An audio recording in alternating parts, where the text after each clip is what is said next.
I was secure before I met him. I had healthy relationships, trusted my instincts, felt confident in love.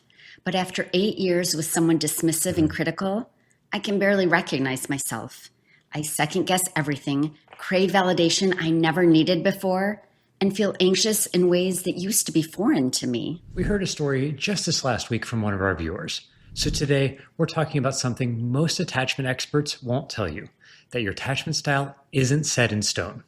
If you've ever felt like a toxic relationship fundamentally changed who you are in love, this video will explain exactly how that happens, and more importantly, how to heal from it. What if we told you that becoming anxious after being secure isn't a character flaw? It's actually your protective parts doing exactly what they're designed to do. We're Tehrina and Joel Terry, licensed therapists, here to help you heal from anxious attachment, stop chasing unavailable love, and build the secure relationships and community you deserve. Starting with a truth that challenges what most people believe about attachment. Your attachment style can change based on your relationship experiences, especially when you're with someone emotionally unavailable. Dr. Sue Johnson's research in emotionally focused therapy shows us that attachment bonds are constantly being updated based on our experiences of safety and connection. When these experiences consistently signal danger rather than security, our nervous system adapts accordingly. Most people think attachment styles are formed in childhood and stay the same forever. But what actually happens is that your protective parts, which are those aspects of your psyche designed to keep you safe, learn new strategies based on what each relationship teaches them about love and safety. In internal family systems terms, these protective parts include manager parts, which work proactively to prevent emotional harm by controlling situations and anticipating problems, and firefighter parts, whose job is to numb emotional pain through any means necessary when that pain becomes overwhelming. So when you enter a relationship feeling secure and confident, but find yourself becoming anxious and hypervigilant, your manager parts aren't malfunctioning. They're doing their job of protecting you by adapting to a new reality where love feels unpredictable and conditional. Have you ever experienced your attachment style shifting in response to a particular relationship? If so, liking this video tells YouTube that people are finding it valuable, and then they share it with more people who might also be wanting to understand their own shifting attachment style.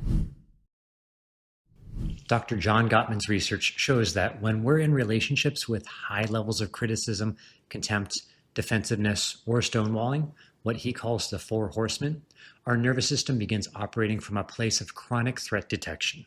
Let's follow Maya's story.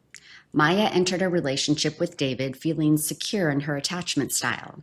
She had healthy relationships before, trusted her instincts, and felt confident about expressing her needs. But David was dismissive avoidant, emotionally unavailable, critical when she tried to connect, and would withdraw for days after any conflict. Initially, Maya's secure attachment served her well. She communicated directly about her needs, gave David the benefit of the doubt, and maintained her other relationships and interests. But as the pattern repeated, her reaching for connection, him withdrawing or responding with criticism, her manager parts began taking on new protective roles. Maya's manager parts, which previously worked in balanced ways with the leadership of what we call her capital S self, which is that calm knowingness within her, helped her maintain secure relationships. But now those managers fell out of balance and became extreme in their need to protect her. Maya became hypervigilant. These managers started scanning David's face for signs of irritation, analyzing his text response times, and rehearsing conversations to avoid triggering his withdrawal. These parts were trying to prevent the pain of rejection by becoming perfect enough to earn his consistent love. Meanwhile, her firefighter parts, which are the reactive parts designed to soothe overwhelming emotional pain, started activating more frequently as Maya's need for connection was repeatedly met with disconnection. She found herself binge-watching shows late into the night, or compulsively checking social media when David's emotional withdrawal left her feeling flooded with anxiety. What Maya didn't realize was that her nervous system was being conditioned by intermittent reinforcement. David's occasional moments of warmth and connection became incredibly powerful because they were so rare and so unpredictable. They created what researchers call a trauma bond. Have you noticed your manager parts becoming more controlling or vigilant in response to a partner's emotional unavailability? If so, what strategies did your managers develop to try to maintain connection? Share in the comments. Your experience might help someone else recognize their own patterns. And speaking of our human need for connection and support, we know how isolating it can feel when you're questioning your own reality in relationships, which is why we've started sending out weekly relationship emails every Wednesday. Think of them as your midweek boost for building healthier connections. Since we scaled back from 3 videos to 2 per week to practice what we preach about making time for the relationships in our lives, we wanted to stay connected with you through these helpful Wednesday emails. If you'd like practical relationship tips delivered straight to your inbox, the sign-up link is below. And if you've already downloaded one of our free resources, you're already getting them. Now let's dive into what's actually happening in your brain when your attachment system is under constant threat. Dr. Sue Johnson's research reveals that when we're in relationships where our bids for connection are consistently rejected or met with hostility, it creates what she calls an attachment injury, a wound to our fundamental sense of safety in relationships. From a neurobiological perspective, repeated experiences of disconnection when we need comfort actually rewires our brain's attachment system. The anterior cingulate cortex, which processes emotional pain, becomes hyperactive, while the prefrontal cortex, responsible for rational thinking, goes offline. This means that, over time, Maya's brain literally changed in response to David's emotional unavailability. Her amygdala became more sensitive to signs of rejection. Her stress hormone levels remained chronically elevated, and her capacity for self-soothing decreased. But here's what's important to understand from an IFS perspective. These changes weren't happening to Maya's true capital S self, which is her core essence that remains calm, curious, and compassionate. Instead, her protective parts were taking on increasingly extreme roles to maintain connection with someone who couldn't constantly provide emotional safety. Maya's manager parts began carrying what IFS calls burdens, beliefs like, I need to be perfect to be loved, or if I express my needs, I'll be abandoned. In IFS, when any part takes on an extreme role due to difficult experiences, we say it's carrying a burden. These aren't truths about Maya or about love, but protective strategies her parts developed in response to a specific relational environment. Her exile parts, those young, vulnerable aspects of herself that naturally carry her capacity for joy, creativity, and authentic connection, began to retreat deeper inside as they learned that reaching for love often resulted in pain or rejection, causing them to take on the burden of feeling unlovable. If you're recognizing these neurobiological changes in yourself and want to understand which specific protective parts developed new roles in response to emotional unavailability, our Meet Your Inner Team assessment can help you identify how your internal systems adapted. It's free. The link's in the description.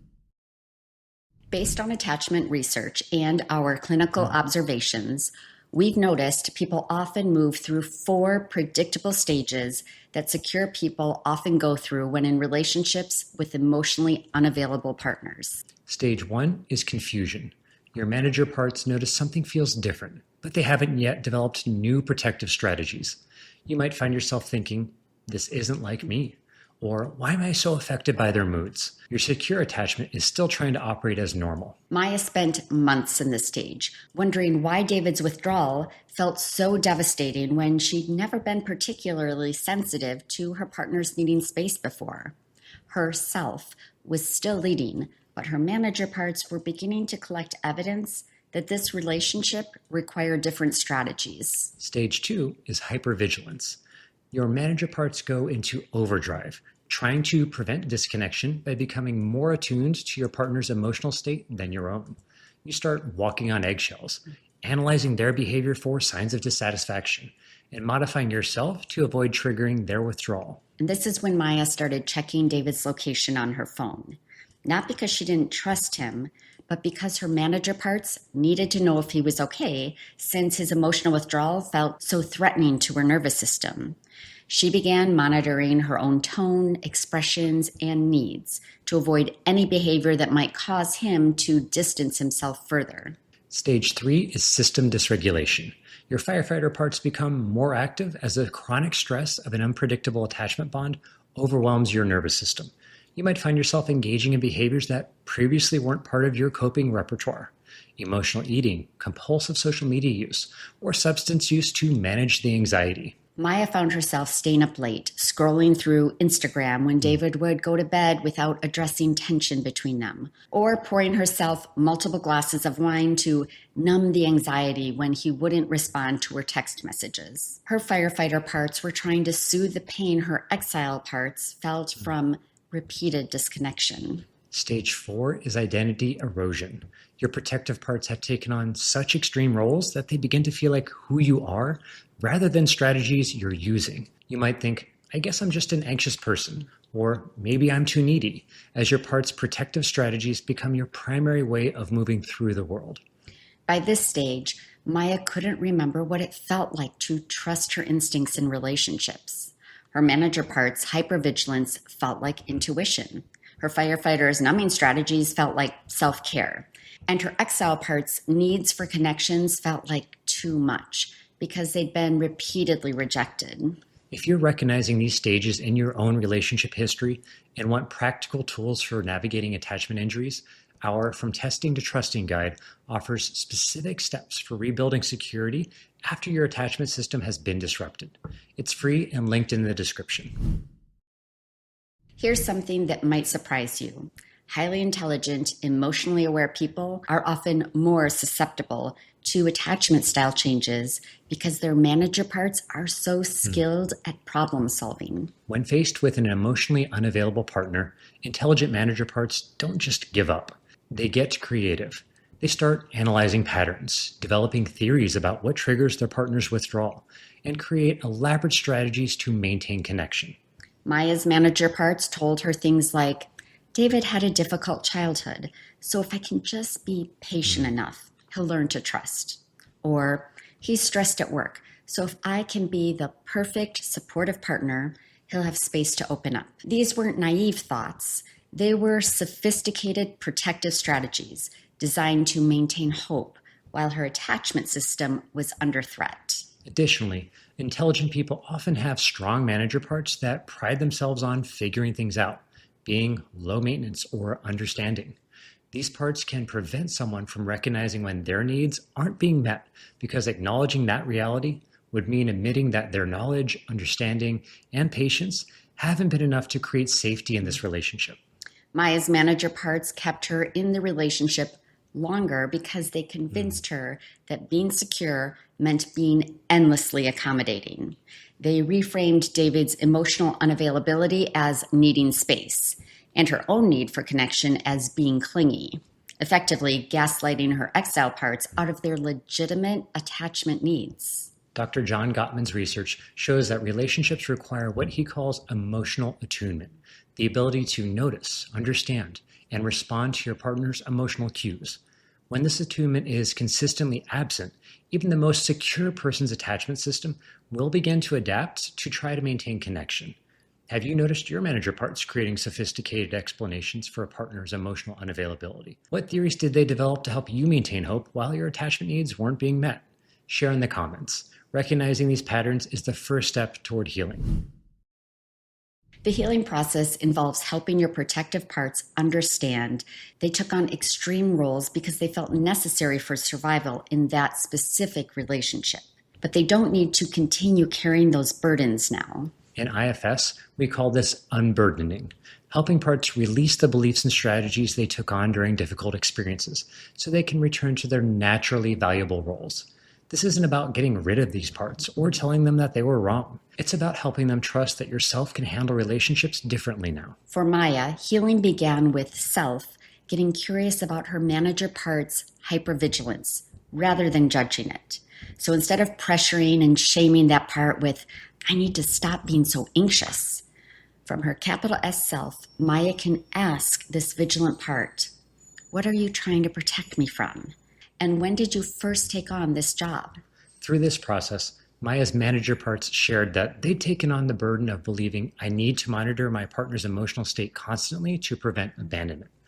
This wasn't a truth about relationships. It was a protective strategy they'd developed in response to David's emotional unpredictability. Self then helped these manager parts understand that in a healthy relationship, they wouldn't need to be constantly vigilant because a secure partner would communicate their needs directly rather than withdrawing or becoming critical when upset. Similarly, Maya's firefighter parts were helped to release their learned patterns of numbing and distraction. Self acknowledged their important role in helping her survive the chronic stress of an insecure attachment bond, while also helping them understand that in a safer relationship, they wouldn't need to work so hard to manage overwhelming emotions. The exile parts, those young, vulnerable aspects of Maya that carry her capacity for spontaneous joy and authentic connection, needed to be welcomed back and assured that their needs for love and security weren't too much. They'd been exiled not because they were problematic, but because expressing those needs in that particular relationship had resulted in pain. The journey back to security isn't about returning to who you were before. It's about developing what IFS calls self-leadership, where your core essence guides your protective parts rather than being overwhelmed by them. Self-leadership means that when Maya's manager parts notice a new partner taking longer to respond to text messages, she can get curious about that part's fear while also maintaining perspective about what that behavior actually means, rather than immediately assuming rejection or abandonment. It means that when her firefighter parts feel activated by relationship stress, Self can provide the soothing and grounding that these parts need without requiring them to numb out or distract from difficult emotions. And it means that her exile parts can begin to trust that Self will advocate for their needs for connection and security without requiring them to hide or minimize those needs to avoid potential rejection. Dr. Sue Johnson's research shows that healing from attachment injuries requires what she calls corrective emotional experiences, new relationship experiences that provide safety rather than threat, connection rather than rejection, and attunement rather than dismissal. But these corrective experiences don't just happen with other people. They also happen internally as Self develops a trustworthy relationship with all of your parts. When your parts experience consistent compassion and leadership from Self, they begin to release their extreme protective roles. This internal security then creates the foundation for healthier external relationships because you're no longer seeking a partner to heal your attachment wounds your parts are carrying. Instead, you're choosing partners who can appreciate and connect with the full range of who you are. Have you ever experienced those moments where you felt your capital S Self leading rather than your protective parts? How did that feel different from your anxious or hypervigilant patterns? Share in the comments. These self-leadership moments are worth celebrating. Research by Dr. Kristen Neff on self-compassion shows that individuals who practice compassionate self-awareness, similar to IFS self-leadership, demonstrate increased emotional regulation and decreased symptoms of anxiety and depression over time. Dr. Sue Johnson's studies on attachment repair revealed that the brain's capacity for secure bonding can be restored through consistent experiences of emotional safety and attunement, whether in therapy or in healthy relationships.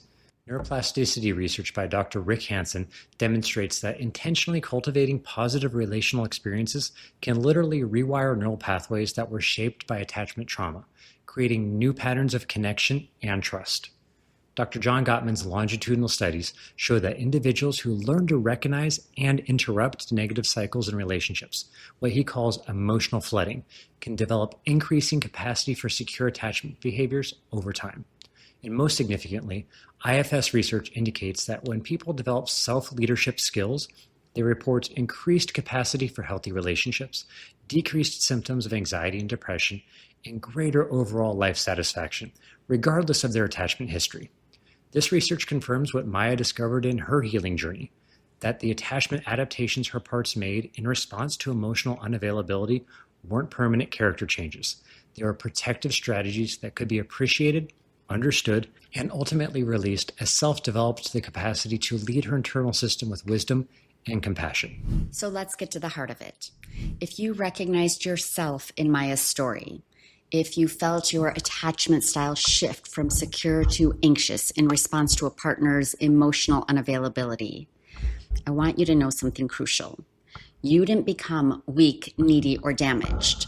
Your manager parts developed hypervigilance because they were trying to maintain connection with someone whose emotional availability was unpredictable. Your firefighter parts began using numbing or distraction strategies because the pain of repeated disconnection was overwhelming your nervous system. And your exile parts learned to hide their needs because expressing them had repeatedly resulted in rejection or criticism. These weren't character flaws or evidence that you couldn't handle the relationship. They were intelligent, protective responses to a relational environment that couldn't provide the safety and consistency your attachment system needed to thrive. The beliefs your parts took on: I'm too needy. I need to be perfect to be loved. My emotions are too much. These aren't truths about you. They're burdens your parts carried to help you survive a specific relationship that couldn't offer emotional security. So here's what those parts might not understand yet. Attachment adaptations they made were temporary strategies, not permanent identity changes. Your capacity for secure attachment isn't gone. It's been protected by parts who were doing their best to keep you connected to love, even when that love came with conditions. When self leads your internal system with curiosity and compassion, your manager parts can release their burden of hypervigilance and return to their natural role of helping you navigate relationships with discernment rather than fear. Your firefighter parts can trust that self will provide healthy ways to process difficult emotions without requiring them to numb to escape. And your exile parts can begin to believe that their needs for love and connection are not only acceptable, they're essential to your well-being. The journey back to security isn't about pretending the relationship that changed you never happened, or about forcing yourself to blindly trust again. It's about self learning to distinguish between protective reactions based on past experiences and authentic intuition about present relationships. It's about helping your parts understand that while that relationship taught them that love could be conditional and unpredictable, not all relationships will require those same protective strategies. There are people who can offer consistency, emotional availability, and authentic care without requiring you to earn it through perfect behavior. Your attachment system adapted because it's designed to help you maintain connection. And that adaptation shows the intelligence and resilience of your protective parts, not evidence that you're bad at relationships. The security you felt before that relationship isn't lost. It's still available when self is leading and your parts trust that leadership.